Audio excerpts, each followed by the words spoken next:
እነዚህ ሁለት ጓደኛ ማቾች ከወንዙ ዳር ቁጭ ብለው እያወሩ እያለ ውሃ ውስጥ የሚናከስ አሳ የሚመስል ነገር እንዳለ ይገነዘባሉ። ምንም ጊዜ ሳያባክኑ ከተቀመጡበት ተነስተው ከቦታው ለመሸሽ በሚሞክሩበት ጊዜ አሳውም የሚራመዱበትን ጣውላ በሙሉ መበታተን ይጀምራል። ሸልቢን በዚህ ጊዜ በጣም ተደናግጣ ስለነበር ሳታስበው ወደ ወንዙ ትገባለች። በዚህም ጊዜ ውስጥ ተርበው ሲጠብቁ የነበሩት አሳዎች በሙሉ እሷን ለመብላት በፍጥነት ወደ እሷ ይመጡ ጀመር። ነገር ግን እነሱ መጥተው ሳይበሏት በፊት ጓደኛዋ በፍጥነት ታድናታለች። አሁንም ከዛ ቦታ ለማምለጥ እየሞከሩ ነው። ነገር ግን ትንሽ እንደተራመዱ ድጋሚ የሸልቢ እግር የተሰበረው ጣውላ ውስጥ እግሯ ይገባባታል። እግሯን እንዴት አውጥተን ከዚህ ቦታ እናምልጥ እያሉ እየታገሉ ያለ እነዚህ አደገኛ አሳዎች ድጋሚ የቆሙበትን ጣውላ ሁለት ቦታ ይከፍሉትና ሴቶቹ ሁለቱም ወደ ሐይቅ ውስጥ ይገባሉ። በዚህም ጊዜ አሳዎቹ ባላቸው ፍጥነት በሙሉ ተጠቅመው ወደ ሴቶቹ በሚመጡበት ጊዜ ነገር ግን ሴቶቹ ዋና በመዋኘት አደገኛ የሆነ ልምድ ስለነበራቸው ራሳቸውን ከዛ ወንዝ በመውጣት ለማዳን ችለው ነበር። ነገር ግን ወደ ወንዙ ዳር ከወጡ በኋላ ገና እፎይ ብለው ሳይተነፍሱ ነበር ከአሳዎቹ መካከል አንዱ ዘሎ ወደፊታቸው የመጣባቸው። ማዲም በፍጥነት ሪያክት በማድረግ ወደፊቷ የመጣውን አሳ በእጆቿ ትይዘዋለች። መሬት ላይ ጥላው እንቅስቃሴውን እስከሚያቆም ድረስ በትልቅዬ ድንጋይ ቀጠቀጠችው። ባላት አቅም በሙሉ ከቀጠቀጠችው በኋላ አሳው እንቅስቃሴውን ሲያቆም እሷን መደብደቡን ታቆማለች። እነዚህም አሳዎች ከየት ነው የመጡት ብላ ለማጣራት ፈልጋ ስለነበር ፊሽ ኤክስፐርት የሆነውን ጓደኛዋን ትጠራና እንዲሁም ደግሞ ፖሊስ ከነበረው ኤክሷ ጋር በመሆን ወደ አንድ ቦታ ይሄዳሉ። ጉድማን ወደሚባለው ስለ አሳዎች ጥልቅ ያለ እውቀት ወዳለው ሰውዬ ቤት ከደረሱ በኋላ እዛ ሊበላ ነበር ያሉትን አይነት አሳ በቤቱ ውስጥ አንድ እንዳለው ያሳያቸዋል። የአሳውም ጥንካሬ ምን አይነት ኃይለኛ እንደሆነ ሊያሳያቸው ፈልጎ ስለነበር የተቀመጠበትን መስታወት በቆርቆሮ ይከፍለዋል። አንዱ አደገኛው አሳ ያለበት ሳይድ ሲሆን በተከፈለው በተቃራኒው በኩል ደግሞ አደገኛው ይበላዋል ብሎ ያሰበውን አይነት እንቁራሪት ያስገባበታል። ነገር ግን በቀጣዮቹ ሰከንዶች የተፈጠሩት ነገር ከመገረማቸው የተነሳ አንድ ቃል እንኳን ከአፋቸው እንዳይወጣ ያደርጋቸዋል። አደገኛው አሳ በአቅራቢያው በኩል የሚበላ ነገር እንዳለ ልክ እንደተሰማው ባለው አቅም በሙሉ በኃይለኛ ድምጽ እያወጣ ውሃው የተከፈለበትን ቆርቆሮ በግንባሩ ይመታው ጀመር። እየደጋገመ ከመታውን በኋላ በትንሽ ሰከንድ ውስጥ ነበር ቆርቆሮውን በስቶ ወደ እንቁራሪቱ ለመድረስ የቻለው። አሳውም ደርሶ እንቁራሪቱን ልክ ሊበላው ሲል ጄሪ በፍጥነት እጁን ወደ ውሃ ውስጥ ይከተውና እንቁራሪቷን ያድናታል። ለምንድን ነው እንደዚህ ያደረግከውን ብለው በሚጠይቁት ጊዜ እንቁራሪቷ አይኔ እያየ ስትበላ ማየት አልችልም ነበር መልሱ። ቀጥሎም ጉድማን ስለነዚህ አሳዎች የሚያውቃቸውን ነገሮች በሙሉ ይነግራቸው ጀመር። እነዚህ አሳዎች በጣም አደገኛና ከሚሊዮን ዓመታቶች በፊት እንደነ ዳይኖሶር መጥፋት የነበረባቸው አሳዎች ናቸው። አሁን ላይ ራሱ በዚህ ጊዜ እዚህ ምድር ላይ እንዴት እንዳሉ እኔ ራሱ ጥያቄ የሆነብኝ ነገር ነው ሲል ይነግራቸዋል። ያላቸው አቅም በጣም ኃይለኛ ከመሆኑ የተነሳና ቶሎ ቶሎ ስለሚራቡ አሁን በትንሽ ጊዜ ውስጥ ሐይቁን ሞልተው እንዲሁም ደግሞ በየትቦቹ እየሄዱ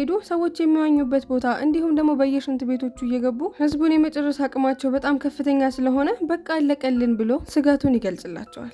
በዚህም ጊዜ ማዲ አሁን ያሉበት ሲቹዌሽን በጣም ሲሪየስ እንደሆነ ይገባታል። ወዲያው የእንጀራ አባቴ እኮ እነዚህ አሳዎች ካሉበት ሐይቅ ጋር የተገናኘ አንድ የወተር ፓርክ ሊከፍት ነው ነገ በማለት ትነግራቸዋለች። በዚህም ጊዜ ጉድማን እኔ ከዚህ በፊት በጣም ብዙ ጊዜ ሰዎችን ለማስጠንቀቅ ተው ብዬ ተናግሬ ነበር፣ ነገር ግን እኔ አዋቂ መሆኔን ስለማይተማመኑብኝ ከኔ አፍ የሚወጣውን ነገር በሙሉ አያምኑኝም ነበር። አሁን ተስፋ ቆርጫለሁ፣ ምንም ማድረግ አልችልም በማለት ይነግራቸዋል። በዚህም ጊዜ ማዲ ይሄ ሁሉ ነገር ሲፈጠር ቆሜ አላይም በማለት አንድ ነገር ለማድረግ ወደ ሐይቁ ትመለሳለች። የውሃ መከላከያ ለአይኗ ካደረገች በኋላ ባትሪ ይዛ ወደ ሐይቁ ትገባለች። መጀመሪያ ላይ ሁሉም ነገር ሰላም ነበር የመሰላት። ነገር ግን ጨራርሳው ከውሃው ልትወጣ በምትሞክርበት ጊዜ አንድ አደገኛ አሳ ወደ እሷ ይመጣል። በጥርሱም ነክቷት ስለነበር ደሞ ሐይቁ ውስጥ በሚሰራጭበት ጊዜ የደሟ ስሜት የተሰማቸው አደገኛ አሳዎች በሙሉ ወደ እሷ እየከነፉ ይመጡ ጀመር። ከውጭ ሆኖም ሲመለከት የነበረው ኤክሷ እሷን ለማዳን በፍጥነት ወደ ሐይቁ ይሄዳል። እንደምንም ያለውንም አቅም ተጠቅሞ አደገኛ አሳዎቹ እግሯን ሊነክሷት ሲሉ ያስመልጣታል። ቤት ከገባችን በኋላ ጭንቀቷ ሊለቃት ስላልቻለ ራሴን ላረጋጋ በማለት ገንዳዋ ውስጥ ትገባለች።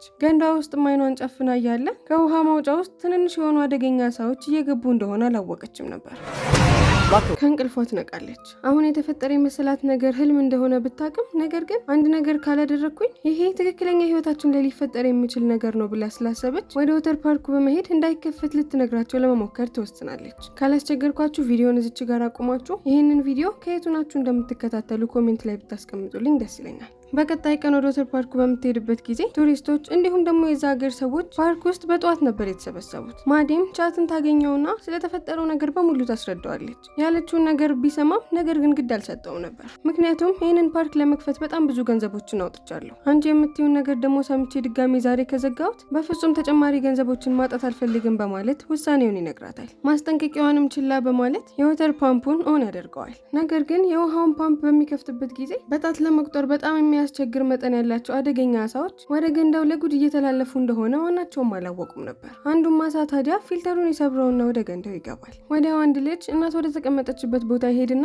እግሩን የሆነ ነገር በልቶ እንዳደማው ቢነግራትም ነገር ግን እናትየው አላመነችውም ነበር። የሆነ ነገር ሳታስበው ፍቆህ ነው ዞር በል ከፊቴ ስትል ትነግረዋለች። ደሞንም ሴንስ ያደረገው ታዲያ አደገኛው አሳ ጓደኞቹን ለመጥራት ወዳሉበት ቦታ ይሄዳል። ወዲያው እንግዳ የሆነ ነገር ማሳየት ይጀምራል ገንዳው። አንዲት ሴትም ታዲያ ገንዳ ውስጥ ሲፈጠር ያስተዋለችውን መጥፎ ነገር እየሮጠች ወደ ማዲል በመሄድ ትነግራታለች። ማዲም ጊዜ ሳታባክን ወደ ፑሉ ባለቤት ትሄድና ስለ ጉዳዩ አደገኝነት ለመጨረሻ ጊዜ ለማስጠንቀቅና የሆነ እርምጃ እንዲወስድ ትነግረው ጀመር። ነገር ግን የፑሉ ባለቤት ሊሰማት ፈቃደኛ እንዳልሆነ ስትረዳ ተናዳ ከዛ ቦታ ትሄዳለች። ካይልም ቢሆን እሷ ጋር ይመጣና እንደዚህ እየጮሽና እየተሯሯጥሽ ሰዎችን ማደናበር ይቅርብሽ፣ በቃ አቁሚ በማለት ይነግራታል። በዚህም ጊዜ ማንም ሰው እያመናት እንዳልሆነ ይገባትና በጣም በመበሳጨት ወደ ፑሉ ትሄድና እየጮኸች እዛ ውስጥ ያሉት ሰዎች በሙሉ እንዲወጡ ካለበለዚያ ደግሞ እንደሚሞቱ ትነግራቸው ጀመር። ነገር ግን ካይል ከኋላው ይመጣና ጠፍሮ ይዞ ከዛ ቦታ ይወስዳታል። ዋና ውስጥ ያሉትም ቢሆኑ የእሷን ማስጠንቀቂያ ችላ በማለት እዛው እየተዝናኑ እያለ አንዲት ሴት በአደገኛው አሳ ትነከስና እዛ ውስጥ እያለች መድማት ትጀምራለች። ወዲያው አንድ ልክ ያልሆነ ነገር እየተፈጠረ እንደሆነ ይገባቸውና እዛው ገንዳ ውስጥ እያሉ መተራመስ ይጀምራሉ። ነገር ግን አሁን ላይ በጣም ረፍዶ ነበር። ኦልሬዲ ከ1000 በላይ የሚሆኑ አደገኛ አሳዎች ፑሉን ሞልተውታል። ከሰከንዶች በፊት ገንዳው ንጹህ ውሃ ብቻ የነበረበት ቢሆንም አሁን ግን ሙሉ ለሙሉ ከደም ጋር ተደባልቆ ወደ ቀይ ተቀይሮ ነበር። ሁሉም ራሱን ለማዳን እየጮኸና ወደፊት ዝም ብሎ እየሮጠ ቦታውን ብጥብጥ ያደርጉታል። ከዛ ሁሉ ህዝብ ተረጋግቶ ሁኔታውን በሙሉ ቀስ ብሎ ሲያይ የነበረው አንድ መራመድ የማይችል ጥቁር ሰውዬ ብቻ ነበር። ታይታኒየም የሆነውን አርቲፊሻል እንደ እግር የሚጠቀምበትን ነገር እግሩ ላይ ይሰካውና ተረጋግቶ ወደ ውሃው ይገባል።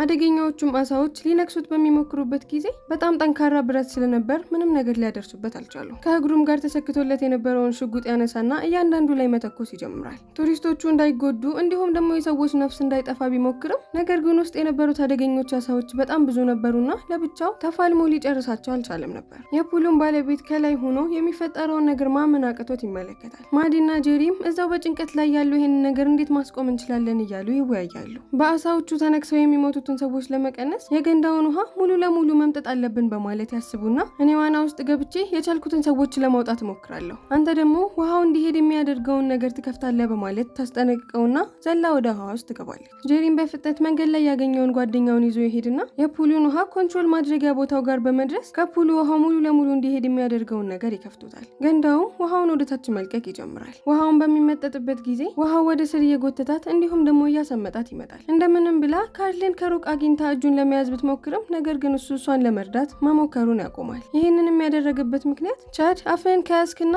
እሷንም ማትረዳት ከሆነ በጣም ብዙ ገንዘብ ሰጣለሁ ብሎ ቃል ገብቶለት ስለነበር ነበር። በዚህም ጊዜ ውሃው እያሰመጣት የገንዳው መጨረሻ ላይ ትቀራለች። ይባስም ብሎ አደገኞቹ አሳዎች ወደ እሷ በፍጥነት ይመጡ ጀመር። ተስፋ ቆርጣ በነበረችበትም በመጨረሻ ሰከንድ ጓደኛው ይመጣና ስለት በኃይለኛው በመወርወር አደገኛውን አሳ ላይ ይሰካበታል። ነገር ግን ማዲ ውሃ ውስጥ በጣም ቆይታ ስለነበር መተንፈስ ይከብዳትና እዛው ራሷን ትስታለች። ጄሪም ሳያመነታ ወደ ፑሉ ይገባና ተሸክሞ ወደ ውጭ ያወጣታል። በጀርባውም ካስተኛት በኋላ ጊዜ ሳያባክን ሲፒአር ማድረግ ይጀምራል። በመጨረሻም ከአፏ ውሃ ይወጣና በድጋሚ መተንፈስ ትጀምራለች። ከሞት ለጥቂት ያዳናትን ጄሪን በፍቅር ስትመለከተውም ያሳየናል። በሌላ በኩል ዴቭ ደግሞ የፓምፕ ክፍል ውስጥ ሆኖ ፓይፕ ውስጥ ብዙ ጋዝ ይጨምርበትና እሳትም ለኩሶ ወደ ውስጡ ይከተዋል። በዚህም ጊዜ ኃይለኛ የሆነ ፍንዳታ እዛ ቦታ ውስጥ ይከሰታል። ወዲያው አደገኛ አሳዎቹ ሞተው እንደ ዝናብ ይዘንቡ ጀመር። ሁሉም ታዲያ በዚህ ጊዜ ተርፈናል፣ ከዚህ በኋላ ሰላም ነን በማለት ለመደሰት በሚሞክሩበት ጊዜ የማዲ ስልክ ይጠራል። አንስታም ወደ ጆሮዋ ልክ እንዳደረገችው የደወለላት ሚስተር ጉድ ነበር። ድምፁ እየተንቀጠቀጠ ነው። አደገኛዎቹ አሳዎች ከውሃ ውስጥ ውጪ በህይወት መቆየትና ሰዎችም ላይ አደገኛ የሆነ አደጋ ማድረስ እንደሚችሉ ይነግራታል። በተጨማሪም ውስጥ ደብቄው የነበረው አሳ ወጥቷል፣ የት እንደሄደ ራሱ አላቅም በማለት እየጮኸ ነገራት። ወዲያው ልክ ወደ ጎን በምትመለከትበት ጊዜ